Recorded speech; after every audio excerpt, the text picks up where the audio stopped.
नमस्कार बंधुगण, आज आपणमानंक पई हिंदू धर्मर एक छोट शिक्षणीय प्रवचन धर्म और कर्मर महत्व। ओ नमो भगवते वासुदेवाय।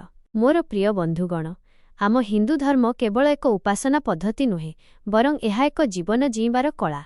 श्रीमद् भगवत गीतारे भगवान श्रीकृष्ण कहिछन्ति, कर्मण्येवाधिकारस्ते मा फलेषु कदाचन। एहार अर्थ हेउछि आमर कर्तव्य केवल कर्म करिबा, फल आशा करिबा नुहे। आजिर एही व्यस्तबहुल दुनिया रे आमे प्रायतः मानसिक शांति हराई बसुछु। किंतु जदि आमे आमर प्रतिटी कार्य को भगवान को समर्पण करी करिबा, तेबे कौनसी चिंता आमको स्पर्श करि परिबो नाही।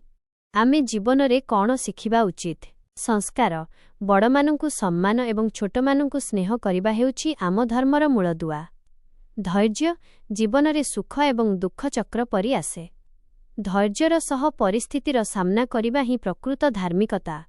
मानव सेवा, जीवे दया, नामे रुचि, अर्थात प्रत्येक प्राणींक मध्यरे ईश्वरंकु दर्शन करिबा एवं असहायंकु साहाय्य करिबा ही श्रेष्ठ पूजा। बंधुगण, आसंतु आमे समस्ते मिसी एक सुंदर समाजर गठन करिबा, जेउठी हिंसा नुहे बरं प्रेम एवं भाईचारा रहिबो। निजर कर्म को ही भगवान मानि आगकु बढ़ंतु, सफलता निश्चय मिलिबो। जय जगन्नाथ।